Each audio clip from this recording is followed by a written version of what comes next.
Good morning, my warriors. Good morning, good morning. I hope you all are doing well. I hope the weather, wherever you are, has been kind to you. It has been, I have to say, summer is starting out as a hot one. I think the first day of summer was the 21st of June, so it's starting out to be summer. These are the heats that we, the heat and the temperature that we have in a healthy, good summer. So far it's it's a hot one. And also too, happy 4th of July. We are, I don't have any plans on the 4th, but my neighbor and I, we are going to watch the fireworks this evening. We're out by where we live. Bubby will also be going with me, which brings me to my next statement. Make sure that your fur babies are comfortable, because as we know, a lot of them are not huge fans of the boom. And I can't say I blame them. It startles them, it hurts their ears. They're just afraid of it. They don't know what it is, and it startles them. So be patient with your fur baby. I know a lot of people get very impatient, and because their dog is, and I've witnessed this, so I can speak upon it. Because their dog is barking and being obnoxious, they put it in a cage and leave it there to be scared by itself. And I'm sorry, that's the most cruelest thing you can do to an animal. Bubby is not a huge fan, but he is getting better. And he's getting better because I've been patient with him. I've been kind with him. He still has his moments where he'll let out a bark because it does startle him and he doesn't like it, but he's getting better with it. It's not consistent. I'm able to calm him down and let him know that he's okay, that no one and nothing is going to hurt him.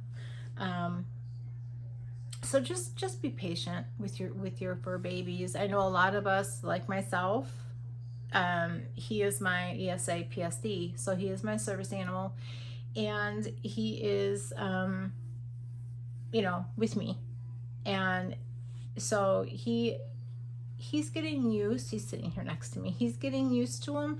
Like I said, he's still not a fan, but he's getting better. So that's what matters. Just with a little patience and guidance and letting them know that they're okay, that nobody's gonna hurt them. Yeah, we're going to the fireworks tonight. He's like, what? But you'll be okay. It'll be okay. So just show some patience and love, and just let them know. Let them be with you, even if they are barking and you find it distracting or interfering with your festivities. Just remember to have patience and love for your animal. They are a part of the family, and it's really important that we keep them safe and try to help them understand that they are safe just by being patient with him. And loving them and letting them be next to you. Being next to you is a sense of security and safety for them. Even though they're still barking, if they're by you and they're still barking, and they still have that sense of safety because you are their person. So don't lock them up in a cage and shut the door and go outside and ignore your animal. Okay? So yeah, we digress with that, right, Bubby? Yes, we do. Yes, we do. So yeah, those are my plans this evening. Like I said, tomorrow I'm not doing anything.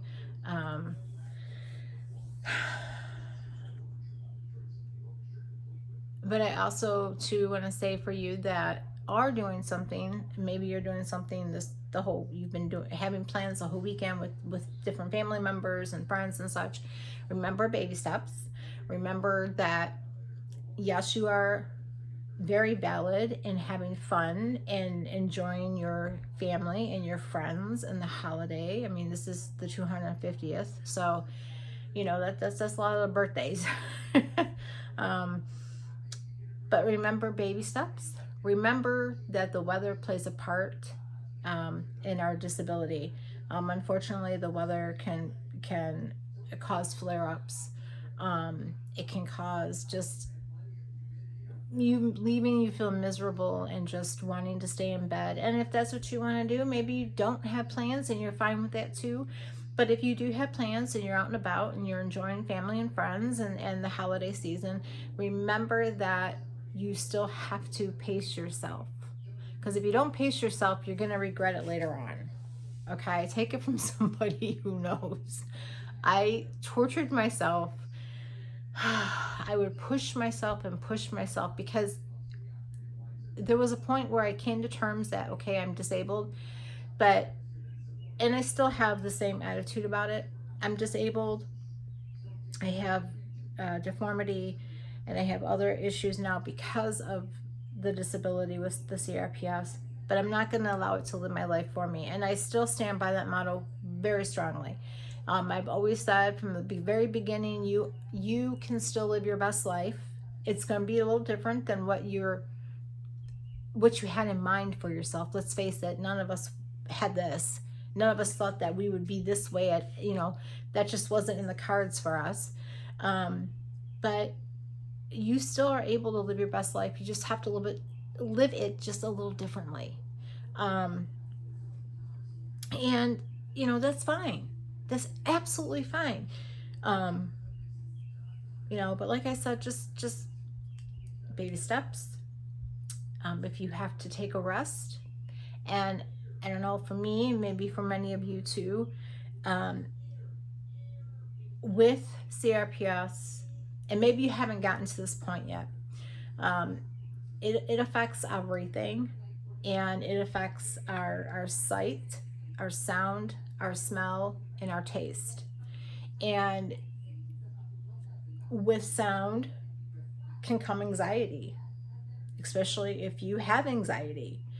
I've always had a bit of anxiety my whole life, and I've always been able to kind of get through it. But being a person and living with this, it's a little harder. I can't ignore it. It gets the best of me.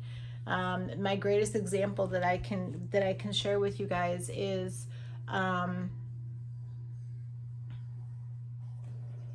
not last Thanksgiving, so 2 Thanksgivings, 2 years ago, I went to my daughter's for Thanksgiving, and she lived up north, so I just went and I stayed a few days with her, and it was nice because I got to spend time with her and such. And come Thanksgiving, I was really excited because I was spending it with my daughter, and I was getting out of the house because that's something that we rarely are able to do, even when we want to. And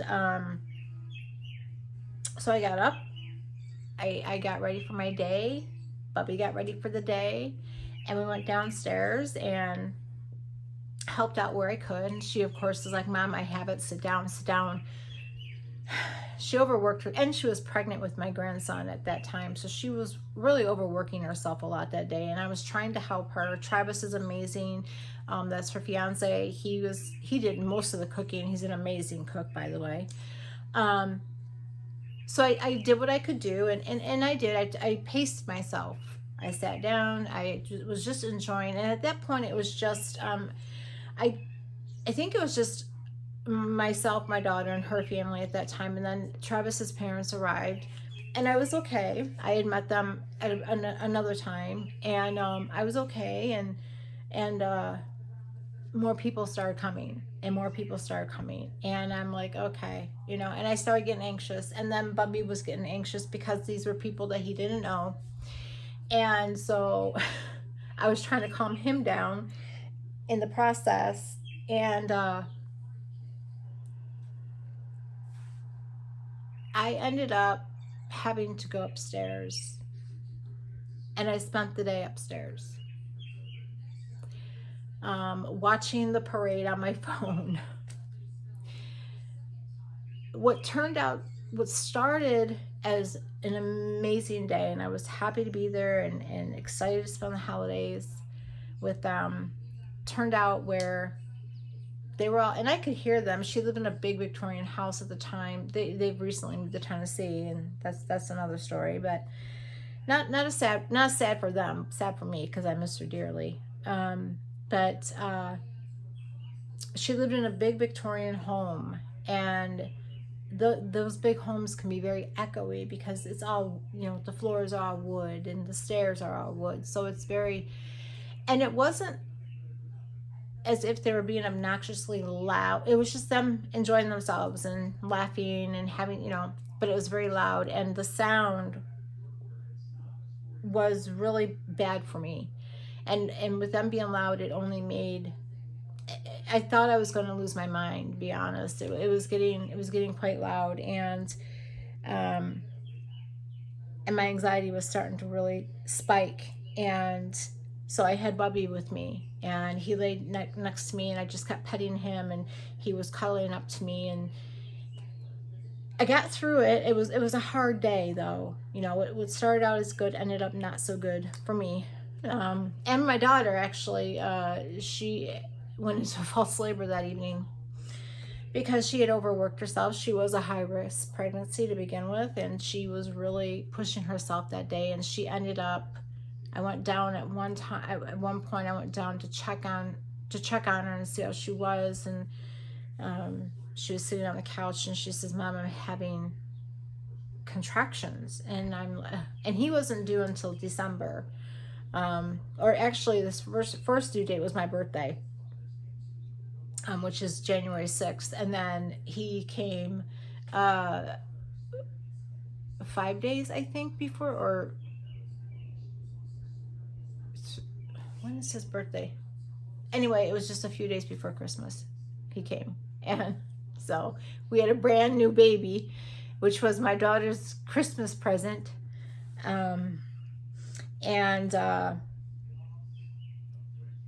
But anyway, it was getting, even though I paced myself and I did everything that my therapist and I has practiced together, it still was too much. And at that point, I now have ear, to drown out the sound a little bit, earplugs, and they're just the little ones that go into the ear. And I don't know if I had them with me. I had purchased them a year or so prior, but I don't think I had them with me. I think I had left them at home.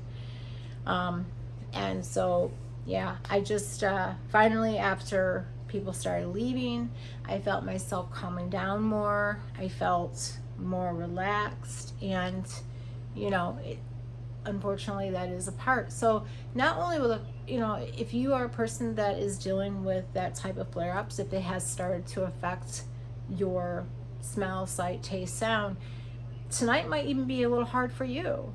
Maybe this whole weekend's been a little hard for you, and definitely tomorrow will be a little hard for you. And I recommend earplugs.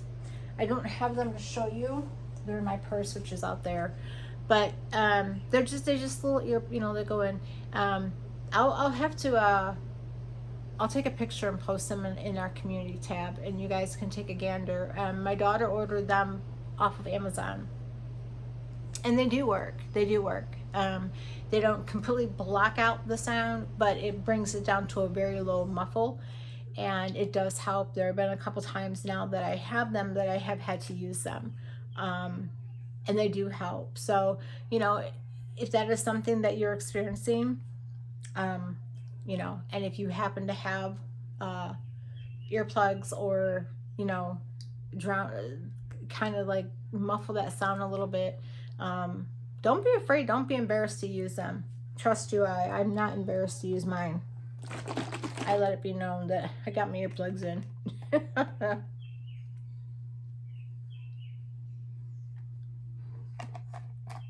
My shakes, I love these.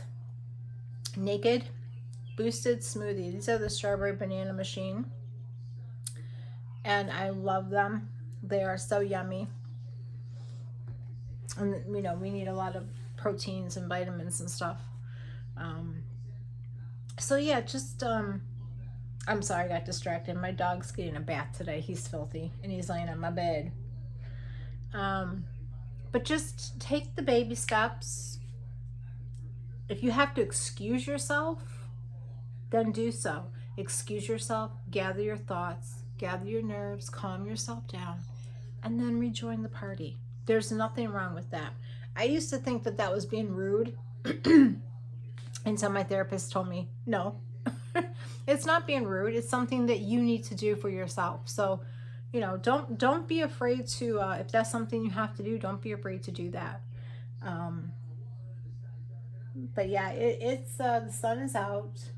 It is a warm day. I actually, the last couple days have turned my air on.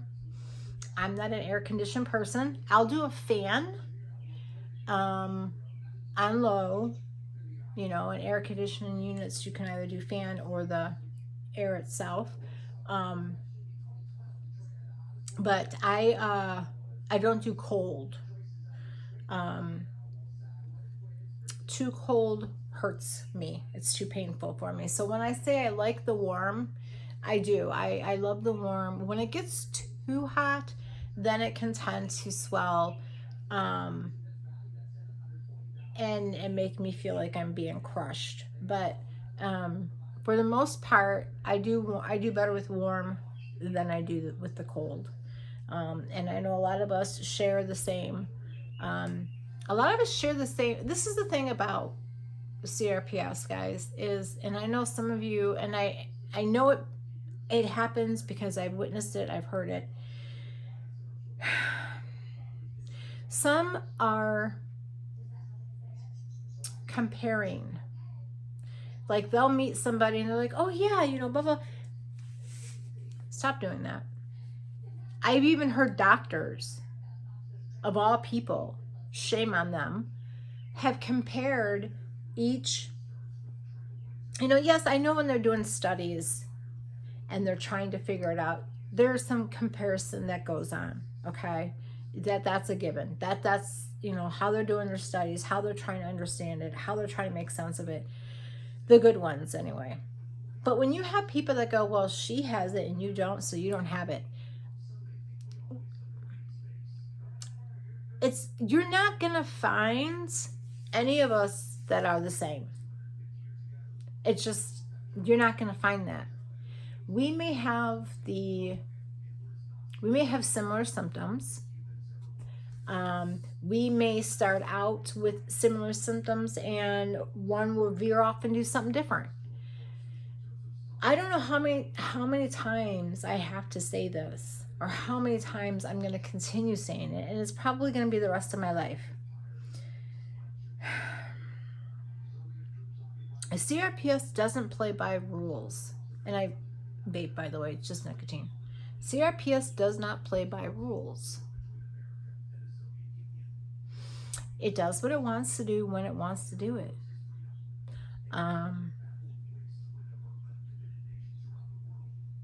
My whole platform is to obviously get awareness out. And we have a month dedicated to us, which is November, for Awareness Month. And that's all fine and dandy. You know, I think there's quite a few diseases out there that have a month dedicated to them for awareness, and that's great. The sad thing about that is, and this is why I partake in the Awareness Month of November. I post about it, I share about it. But my motto, and it's been this way since we had the community, is it's 365. Awareness 365. I adopted that hashtag years ago because it's exactly that. Just because November has come and gone, that doesn't mean our disease has come and gone. It's here 365, and it's 24/7.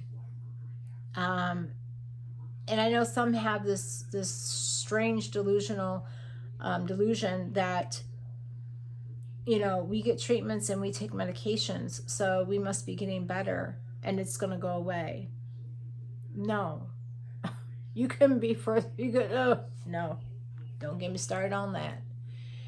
Treatments and medications and the home methods that we practice, that's not a fix. It's not healing us. It's not taking away the disease. What all that does is it helps us cope and get through a day.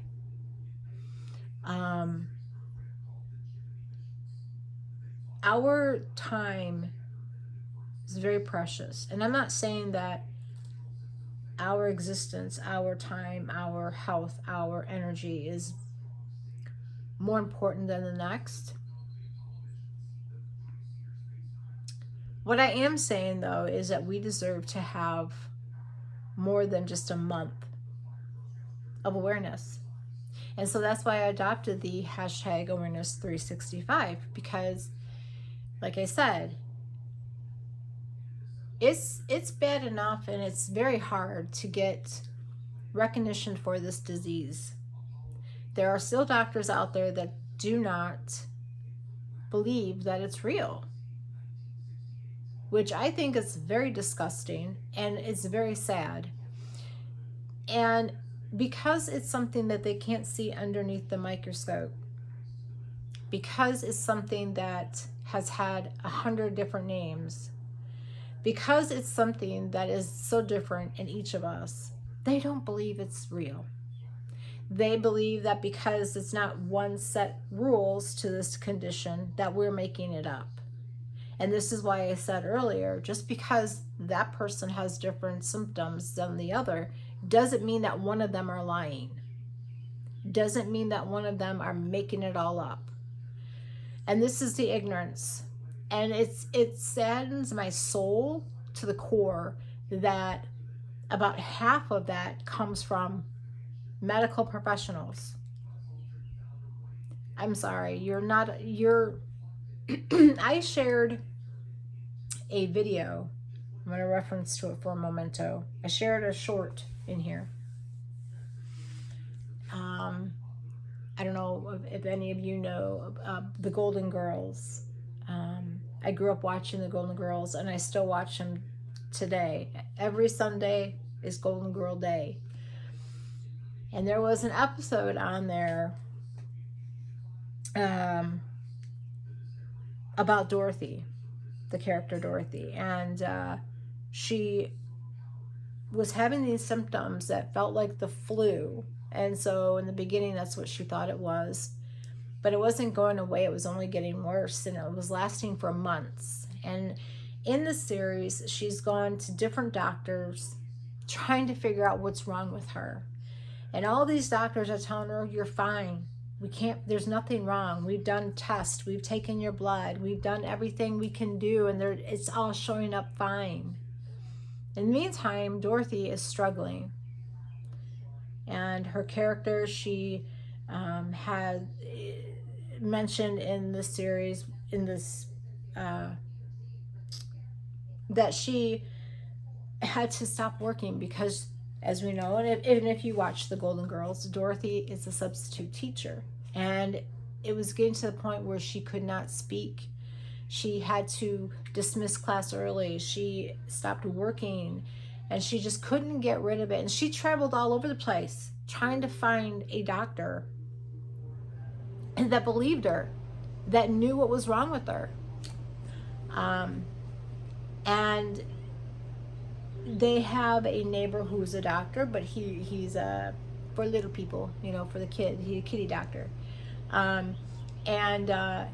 He referred this, he gave Dorothy the contact information of one of his,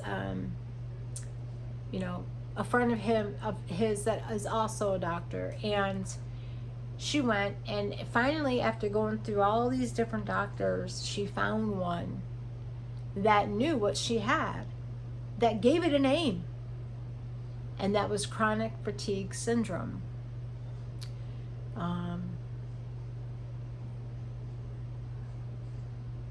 And this is the thing too that I want to say, and I could be wrong, but I think I'm not. Correct me if I am. Chronic fatigue syndrome is not quite as old of a disease, and it doesn't, just because one's not older than the other doesn't make it better than the other or whatever. But the point, I'm going to get to that in a minute, is she had to go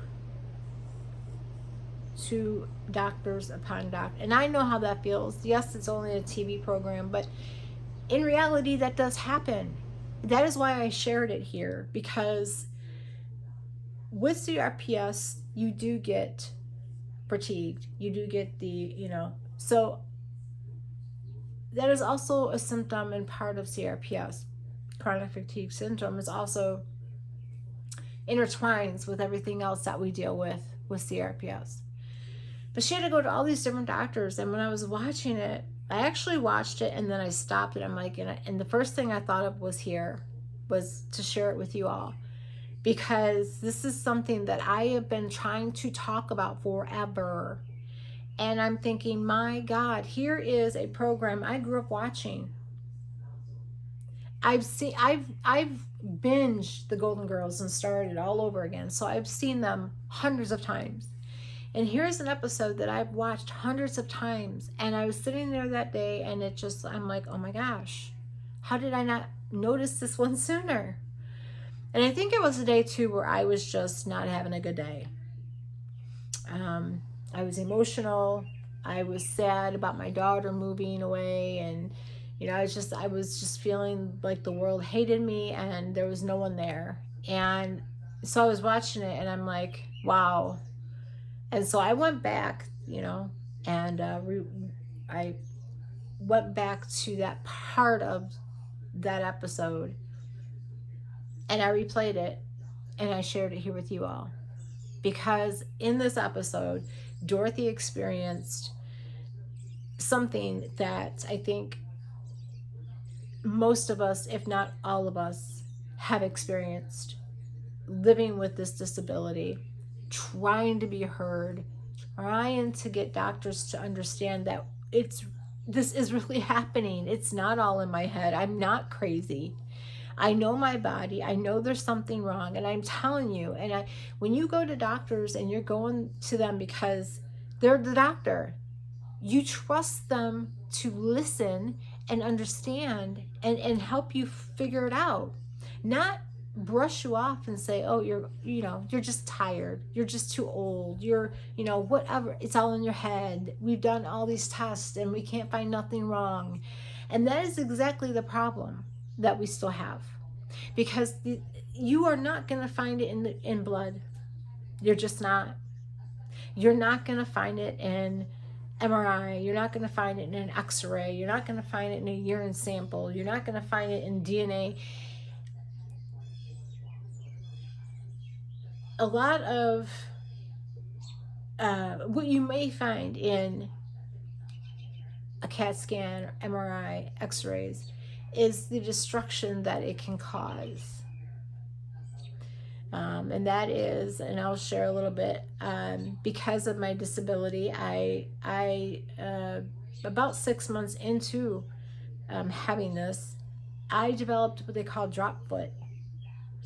And so my foot and ankle and toes are fused, and I walk tiptoe on my right side. And because I've walked that way, it shifted my body, which now gave me scoliosis and issues in my neck. So instead of being straight, my body is not, and it's painful. So on top of having to live with the CRPS itself, I now have to live with the destruction of it, what it's done to my body. And it's painful. And there's so many out there that if they can't see it, then it's not real. Then you're making it up. And that's exactly what that episode proved. That people that have chronic illness or chronic disease don't get taken seriously. They don't get listened to. I don't want to hear about, I heard you. Hearing somebody and listening to somebody, two different things. If you're not truly listening, you're not learning, you're not asking questions, you're not asking follow-up questions, you're not taking that information that you received and you're not putting it anywhere. So that's the problem. Dorothy was going to all of these doctors and they all heard what she said, but they all made it very clear that they couldn't find anything, that there was, her blood came back fine, her this, that, and the other came back fine, and they didn't see anything. Well, you're not gonna see it. CRPS is the invisible disease. You're not gonna see it unless it has done to others what it's done to me. That's the only way you're gonna know there's something wrong.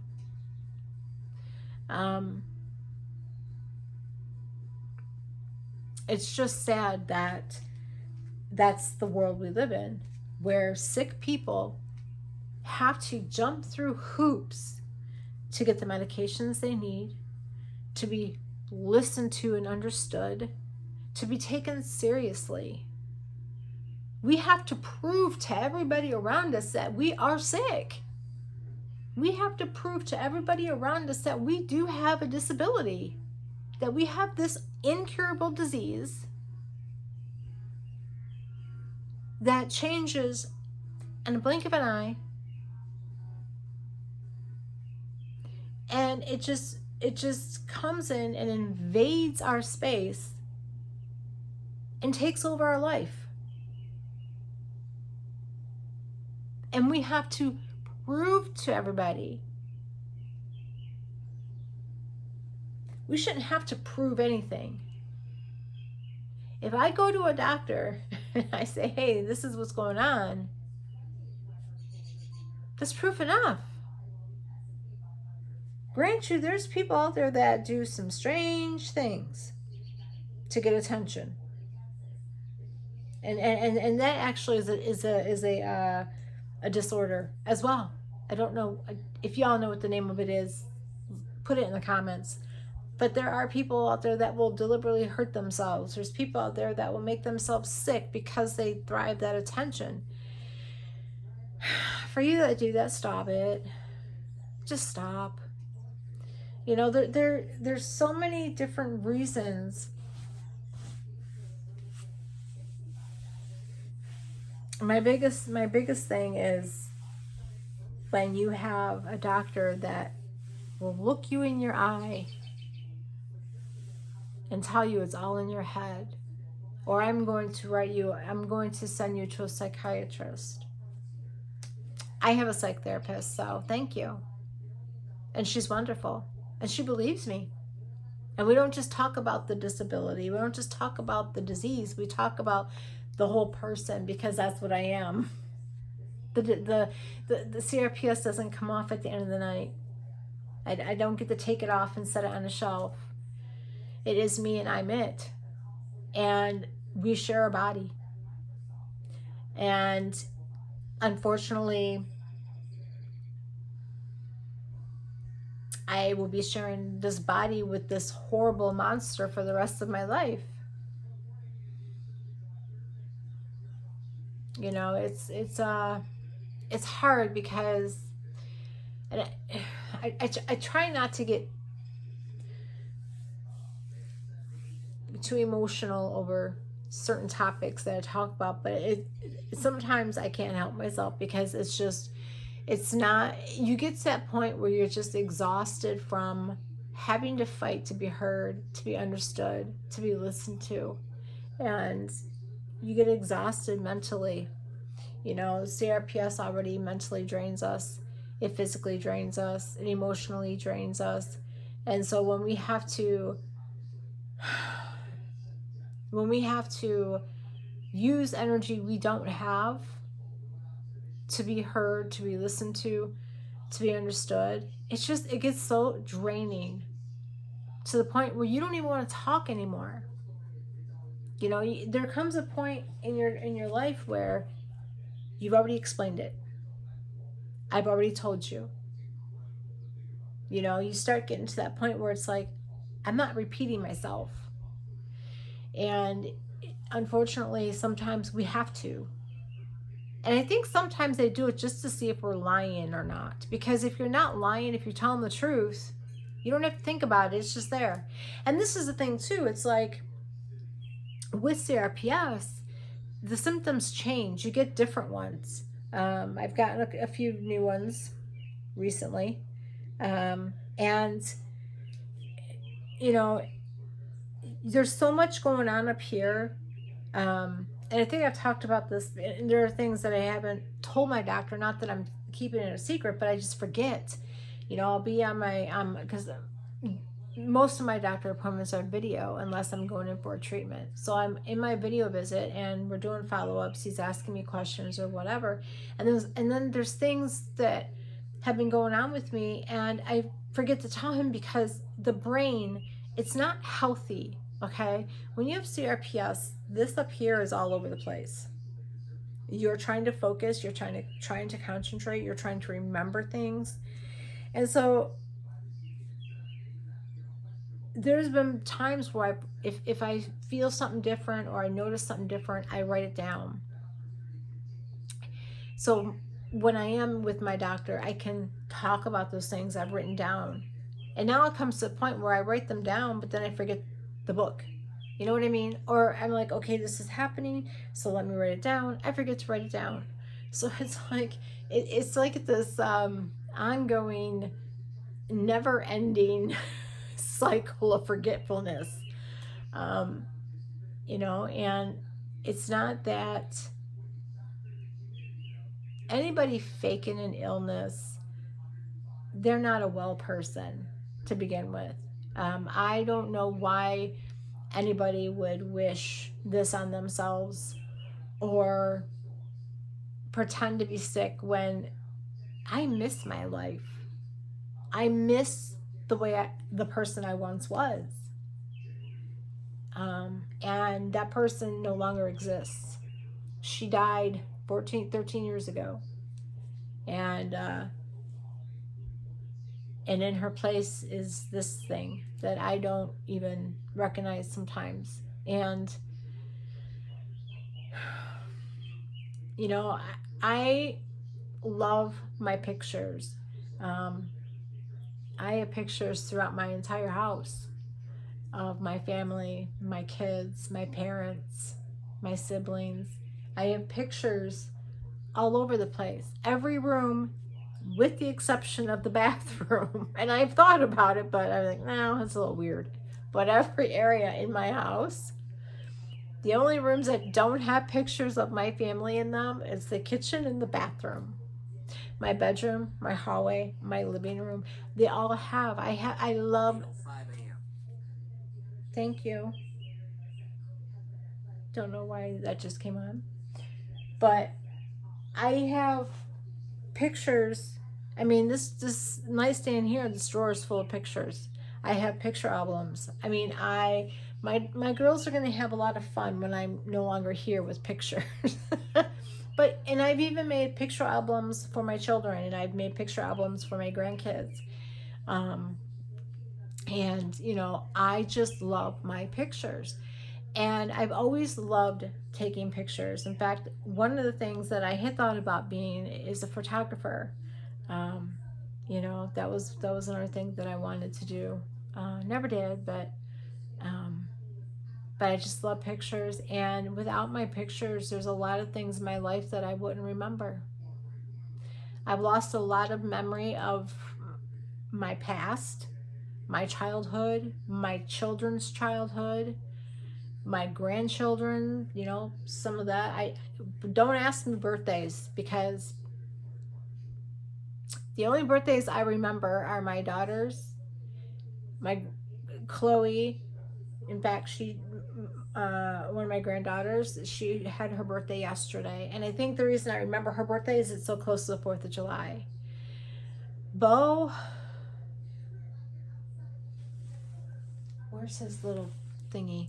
I want to say his birthday is December 21st, I believe. Or is it after Christmas? It's sad. It's sad. And he just had his first birthday. He's going to be having a second birthday. And it's sad when I can't remember my grandkids' birthdays. It's sad, You know, there's certain birthdays that I can remember, and then there's, you know, don't ask. I mean, I have 10 grandchildren. Don't ask me all of their birthdays. Christopher's birthday I remember because it's on Halloween. So if I can put it with something that I remember, like a holiday, um, you know, or an event that happened or something like that, then I can remember. But to just ask me, no. And there's certain birthdays that I remember, like I said, and I think it's because it correlates with something that I remembered or something that happened with that person. So, you know, it's my mom's birthday. She's passed away. She passed in 2021, but her birthday was 9/11, September 11th. And so we had a tragedy happen on that day, but that's my mom's birthday. Um, I'm trying to think of anybody else's birthday I can remember. Um, my dad's birthday, I remember his birthday only because my ex-husband and I got married the day before his birthday, and Elvis passed away on his birthday. So my dad's birthday was August 16th. So there's two events that took place on and before. So that's how I remember my dad's birthday. Um, there's my sister's birthday. I remember hers because my birthday is January 6th, and I'm much, much older than she. And her birthday is August 6th. And her birthday is 10 days before my dad's birthday. So that's how I'm able to remember her birthday. So there's birthdays that I remember and there's birthdays that I don't. Um, February 1st is my daughter's birthday, my second oldest. And she also shares birthday with Lisa Marie Presley, Elvis's daughter. I'm a huge Elvis fan, if you haven't noticed by now. Um, and so, you know, I mean, of course, I remember my daughter's birthday because she's my daughter. But if I was, you know, number one, it's the first day of the month. Okay. My youngest is August 21st. And my oldest is March 7th. Yes, March 7th. And I remember her birthday only because her dad's birthday was on March 8th. And he was upset with me because I didn't wait one more day and have it on his birthday. That's a whole other story. He's passed away, but so yeah, there's birthdays that, you know, that I can correlate with. My granddaughter Haley, her birthday is in December as well.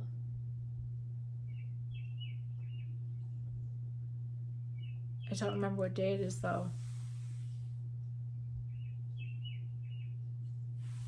But her birthday is in December. My other grandkids, I don't remember.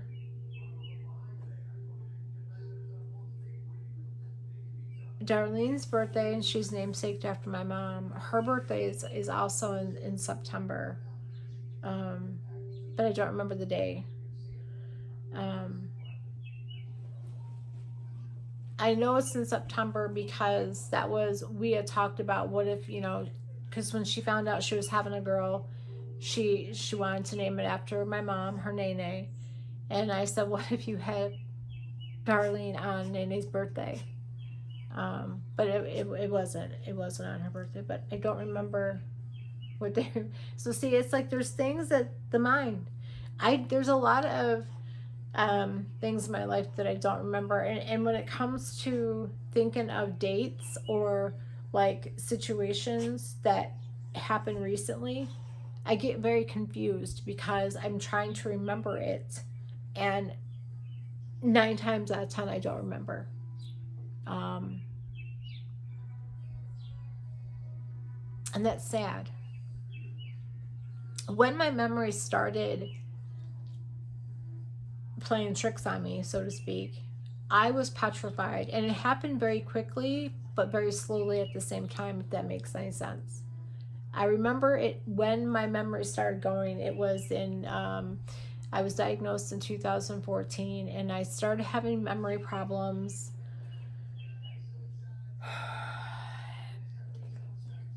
Oh, I think Mama Duck and her babies are back. We have duck and ducklings.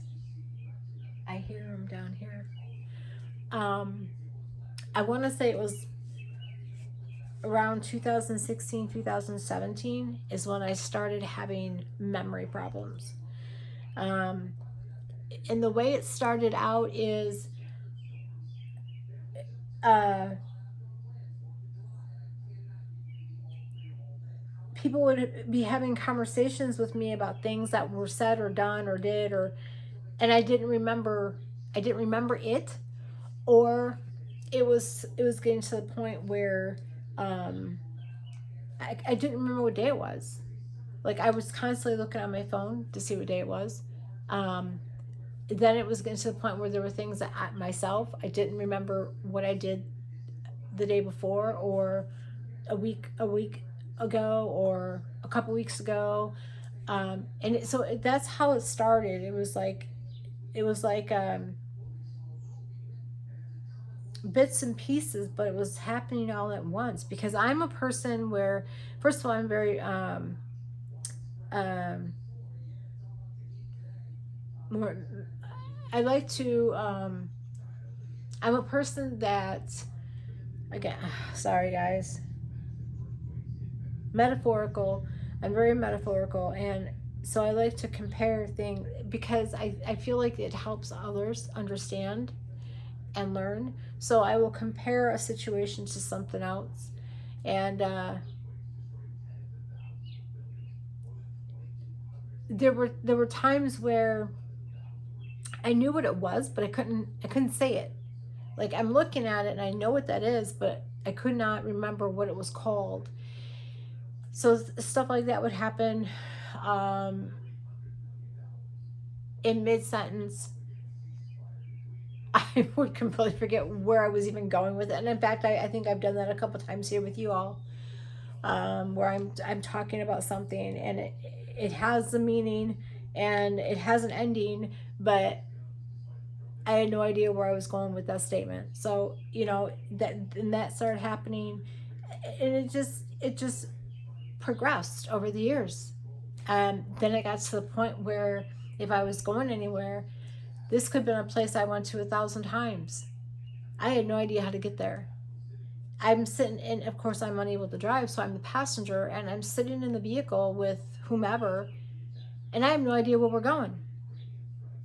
Everything looks foreign to me. Everything looks different and strange. I don't remember anything that I'm seeing, and so it's scary. It truly is. It's it's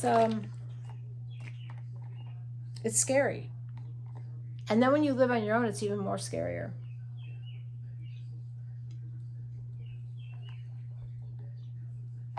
I have everything written on my calendar that I need to remember.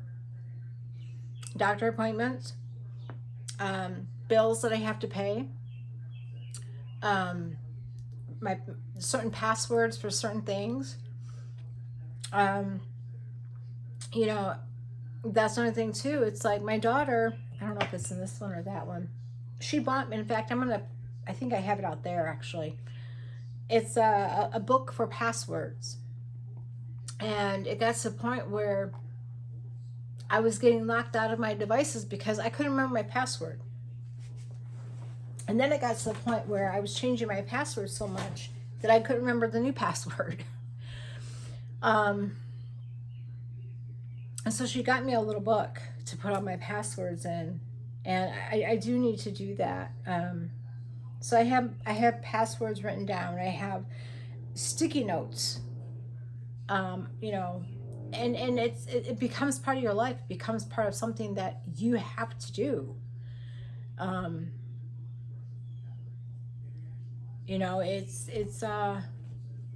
It's scary.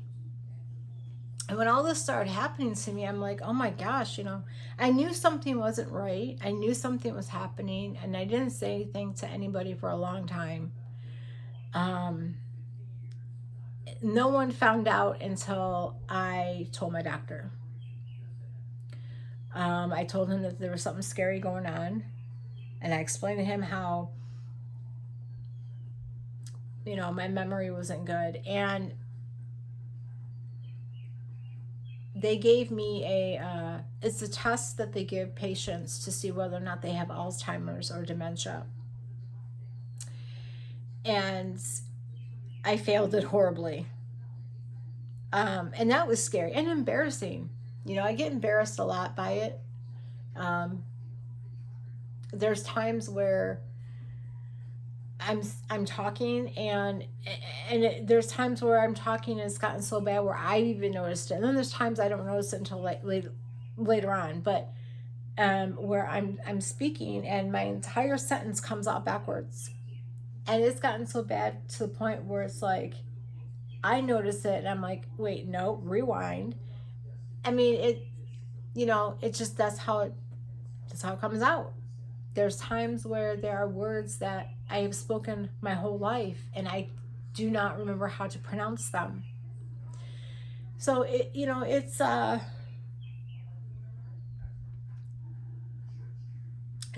there's so much more to CRPS than people want to take the time to hear or listen to. He's napping on the bed next to me. Yeah, we're sitting in the bedroom today because I have the air on and I didn't want it to kick in because it's a little loud. It's a loud fan sound. I didn't want that to be interrupting our conversation.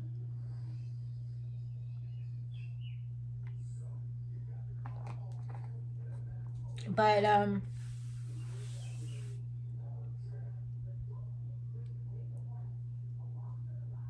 and even though I live with memory, short-term, long-term, speech impediment,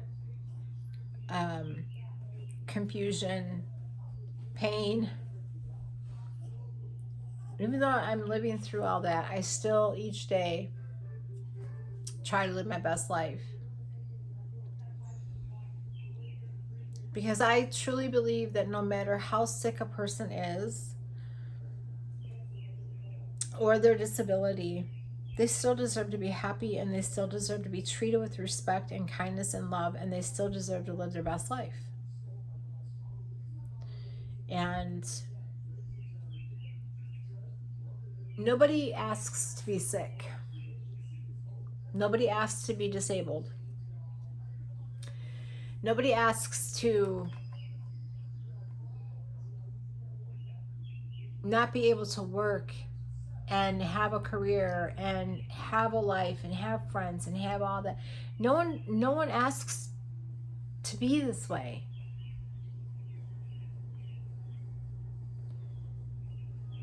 And I think I mentioned once before that the world is our courtroom and our friends and relatives are the judge and the jury, and we've been convicted. We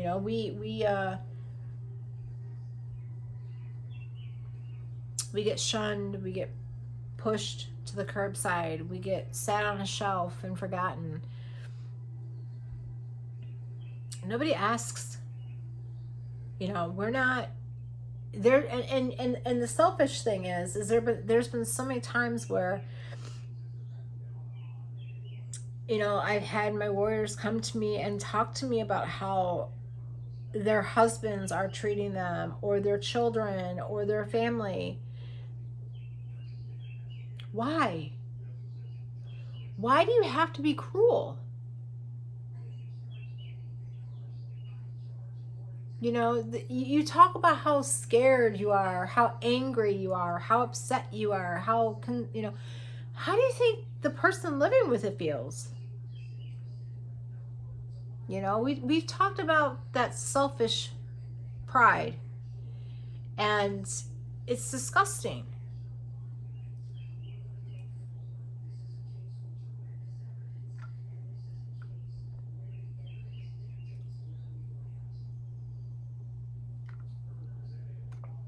This is so good. Good to the last drop. It's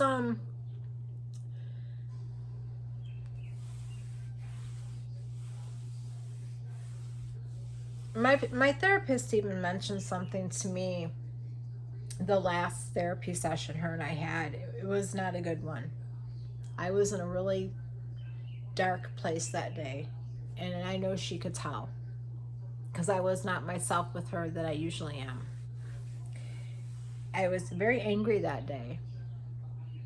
I was sad, I was emotional, and I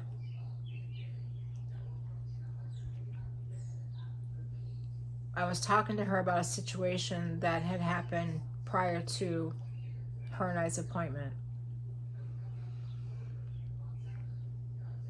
And she said to me, she said, I wish that we could have a group session because I really think they would benefit from what I need to say, meaning her.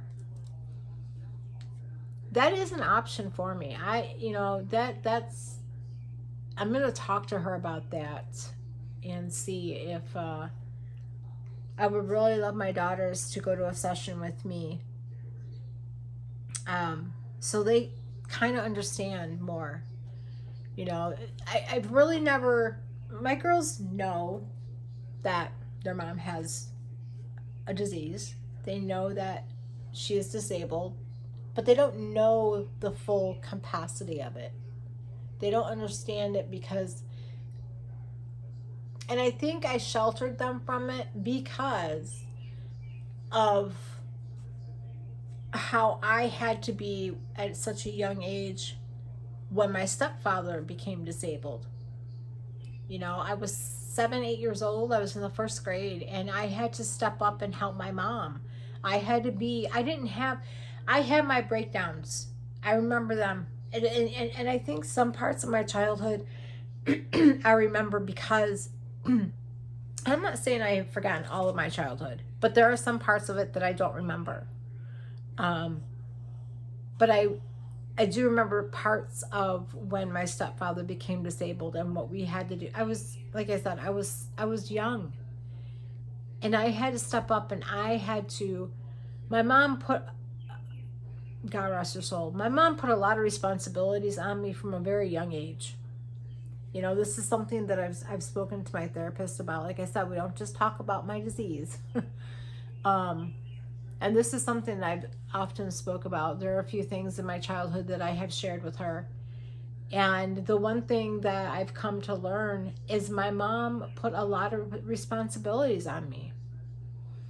And so did my stepfather, but my mom mostly. My mom grew up in a time where, moms didn't work. You were a stay-at-home mom. You took care of the household. You took care of the children. And your daughters, you were raising them to be housewives themselves. That's the era my mom grew up in, and that's the belief she had. My mom didn't work until she had no choice but to work. And so that, having a lot of responsibility put on me at such a young age was just something they did back then. But is it fair? No, it's not.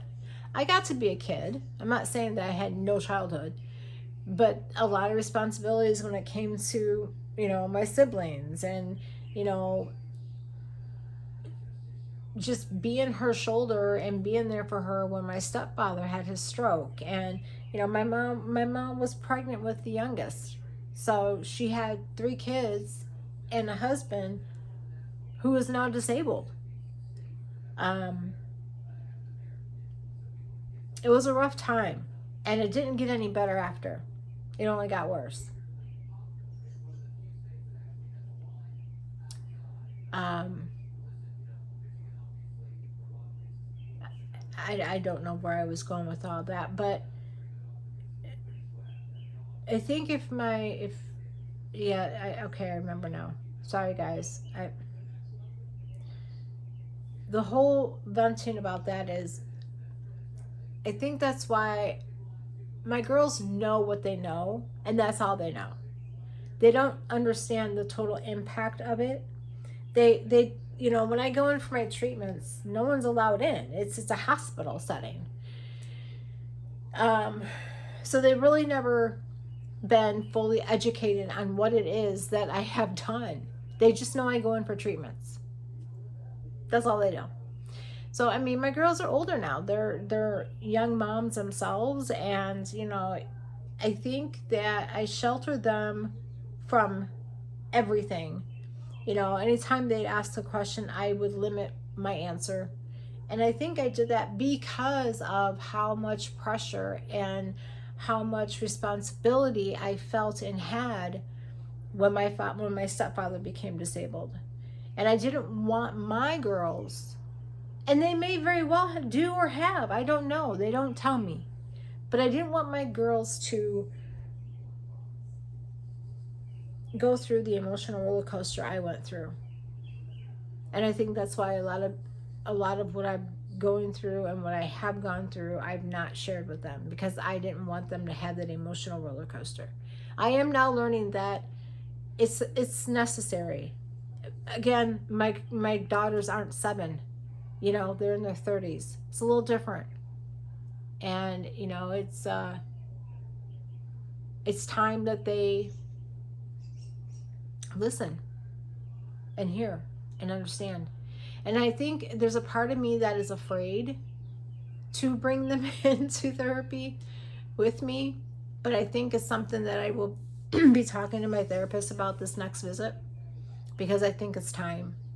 I think it's time that they truly understand what it is that I'm going through and how important it is that I have their support.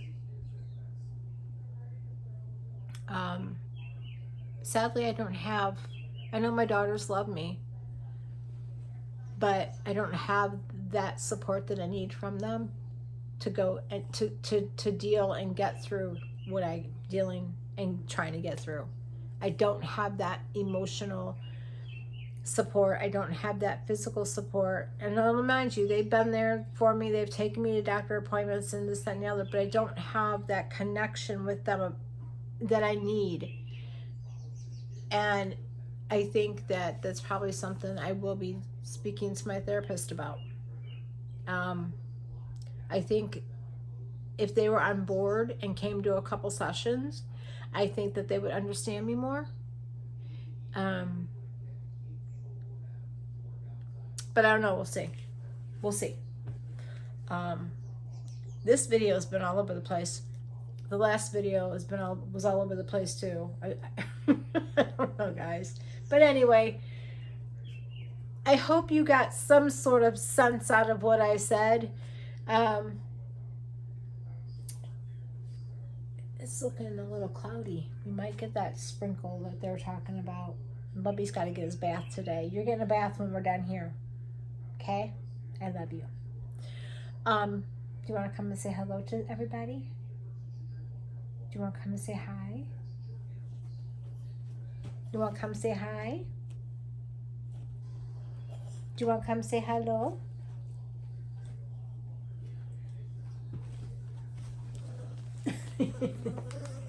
Oh, grumpy old man. There he is. There's my Bubby.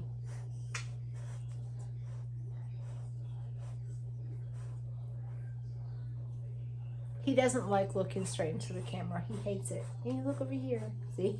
He doesn't like it. Why are you looking all bug-eyed? But anyway, guys, I hope you've get some sense out of what I was trying to say. You know, there's a lot to talk about, and you know, sometimes when I'm speaking, it may roll around and somehow. Okay, you want to go back on the bed? Go on. Sometimes it makes sense and sometimes it doesn't make sense, but I hope that regardless, you somehow get some sort of balance, some sort of understanding, some sort of support. You know, yes, this is my journey and my truth, and I hope by me sharing my journey, my truth, that it helps you, that it helps maybe you're a loved one that has somebody who lives with CRPS. You know, for you that maybe have that, all I have to say is support them. And by supporting them, that's being there emotionally for them, physically for them, because there's going to come times where they need you physically, meaning to help them around the house, to take them to doctor appointments, to sit by their bedside when they're having a bad day, just kind of hang out with them. You know, having that emotional support is sometimes a physical thing. And you don't have, we're not asking you to fix us. We're not asking you to come up with a miracle cure. We're just asking you to be there. Be there. Be present. Listen. Don't just hear. Listen. Ask questions. You know, I know, and I've brought this up so many times, and I've had people say, well, they don't know what to ask.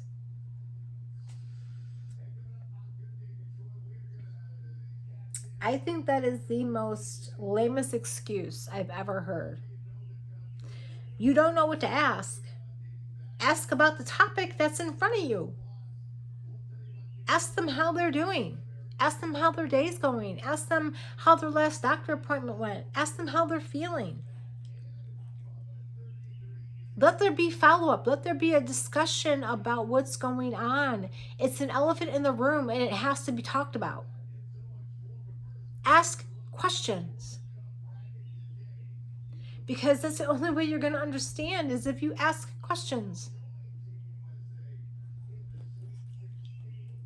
That's the only way you're going to learn anything is if you ask questions. You know, and you know, there's not enough of that. You know, I can promise you about half, if not more of you, have somebody that has this disease and you've never once asked them a question. I have to say, my siblings have. My brother, my two brothers, my brother Rob and my brother Kurt, they've actually asked me questions about how I'm feeling, about what's going on with me, about, you know, what's going to happen next. You know, they're learning. And, you know, that's how you learn. Don't be afraid to ask. If you're not asking, how the hell are you going to help your warrior? You're not. You can't because you're not learning anything. So, I mean, hey, I don't sugarcoat stuff. I say it how it is. And if you are a person that is supporting your warrior, that you have asked the questions, that you've been present, that you've listened, that maybe you've invited yourself to go to a doctor appointment with them because you want to understand it more. Awesome sauce for you. You're awesome. Keep it up. And I have said this before, and I'm going to say it again. I think that if we had more supporters, and I'm talking true diehard supporters, if we had more of you come forward and share how it is that you are supporting your warrior, share what you've gone through, share your story, share, you know, your understanding of being a supporter. If I think if we had more of that,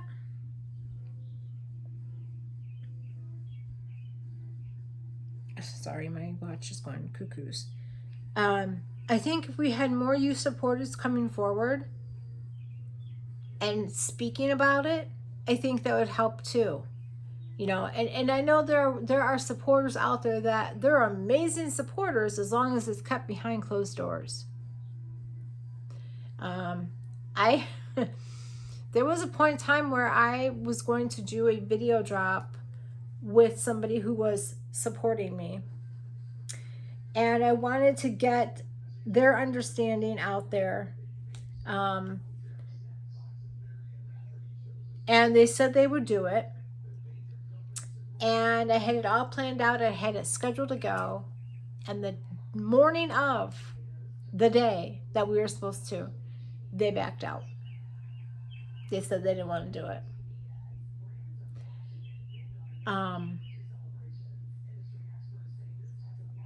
that was a knife to the gut, because if you are a true supporter, you're going to shout it out loud, and you're going to advocate for your supporter. You're going to speak on your warrior's behalf. If you're not advocating out loud and you're not showing others publicly, what's the point in it then? If you only want to be a supporter behind closed doors, that's not a true supporter. I have absolutely no problem in telling you that I support my warriors. Even if I didn't have this, and I found, because I didn't know anything about this until I developed it myself. But let's say even if I didn't have it and I found out, I would support you.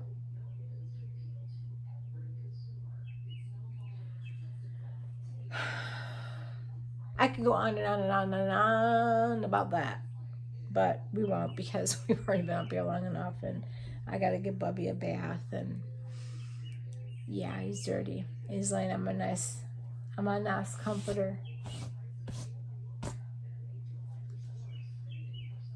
Yeah, I love you.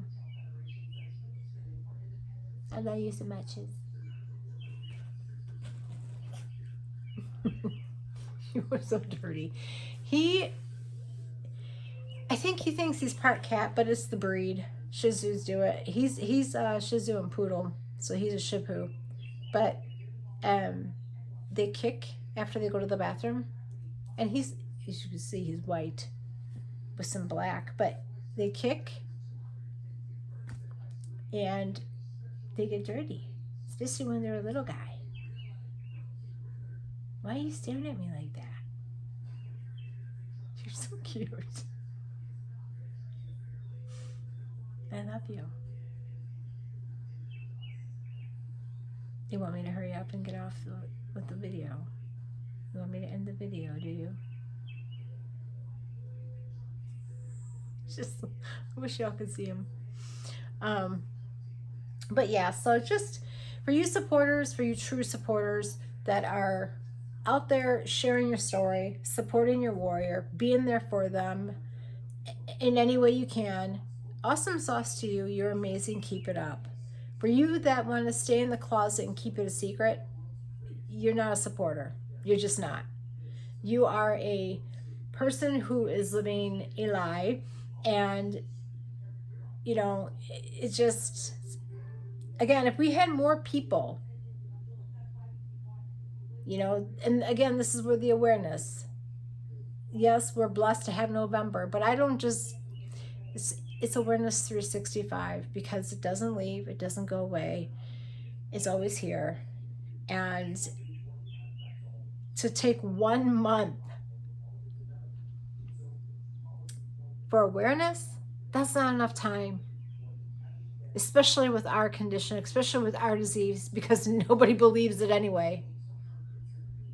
And for the little progress that we do have, it's taken us years to get what we do have. And we are one of the oldest diseases on the planet. But yet nobody believes we exist. But yet here we are. But all right, guys, so I'm going to go.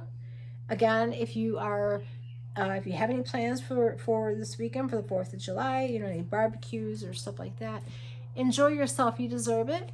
But baby steps, rest and reset when you need to. And for your fur babies, remember them too, because a lot of them don't like the boom and the bang. Like I said, Bubby is not a fan either, but he is getting better. He's gotten a lot better because I have been patient with him. So just be patient. Don't lock them in a cage and close the door and walk away. You are abandoning your fur baby in a time they need you the most. And no, absolutely not. Nope. But anyway, I love you all. I'm sending my warriors all gentle hugs, and I'm wishing you an LPD. And I hope that you are able and capable of enjoying your holiday weekend. Again, remember, baby steps, rest and reset. And for you supporters out there that are true supporters, thank you. Thank you for taking care of your warrior. Thank you for listening to them. Thank you for being there for them. You are amazing. Keep it up. You are dynamite. You are awesome sauce. And I love the fact that you are a true supporter. So thank you. And I'm sure your warrior loves you and appreciates everything you do for them. I'm going to go. Happy 4th. I love you all. And we will talk again very, very soon. Until then, ciao for now. Bye.